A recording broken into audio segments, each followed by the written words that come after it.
ನಮಸ್ಕಾರ ಎಲ್ರಿಗೂ, ನಾನು ನಿಮ್ಮ ಈಶ್ವರೀಶು. ಗೈಸ್, ನಿನ್ನೆ ನಮ್ಮ ಕಂಪ್ನಿಲಿ ಕ್ರಿಸ್ಮಸ್ ದಿನಾಚರಣೆಯನ್ನು ಆಚರಿಸ್ತಾರೆ. ಅದನ್ನು ನಾನು ನಿನ್ನೆನೇ ಪೋಸ್ಟ್ ಮಾಡಿದ್ದೀನಿ.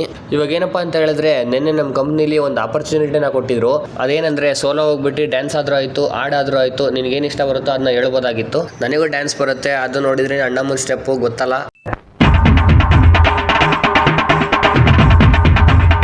ನನಗೆ ಗೊತ್ತಿತ್ತು ಇವರೆಲ್ಲ ಎದ್ದೋಗ್ಬಿಡ್ತಾರೆ ಅಂತ. ಆದರೂ ಹಾಡು ಹೇಳೋಣ ಅಂತ ಹಾಡು ಹೇಳಿದೆ. ಹಾಡಂತೂ ನನಗಂತೂ ಒಂಚೂರು ಹೇಳಕ್ಕೆ ಬರಲ್ಲ.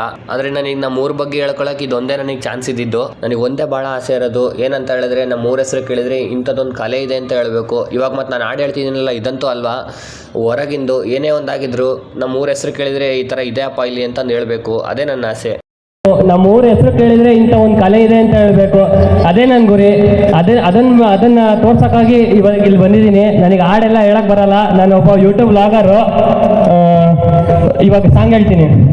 ಎಂದು ಕಂಡ ಕನಸು ಅದು ನಿನ್ನ ಮನಸ್ಸು, ನಿನ್ನ ಮನಸ್ಸಿಗಾಗಿ ಸೋತೆ, ನಿನ್ನ ಒಂದು ಸ್ಪರ್ಶ ನಂಗೆ 100 ವರ್ಷ, ನಿನ್ನ ನೆರಳಿಗಾಗಿ ಸೋತೆ, 100 ಮುಳ್ಳುಗಳ ನಡುವೆ ಹೂವಿದೆ, 100 ನೋವುಗಳ ನಡುವೆ ಒಲವಿದೆ, ನಿನಗಾಗಿ ಎದೆಯಲ್ಲಿ ಒಂದು ಹಾಡಿದೆ, ನೆನೆದು ಈಗಿರುವೆ ಮಾತನಾಡದೆ, ಕ್ಷಮಿಸುಬ ಒಮ್ಮೆ ಕ್ಷಮಿಸುಬ, ನೀ ತಾನೇ ನನ್ನ ಜೀವ.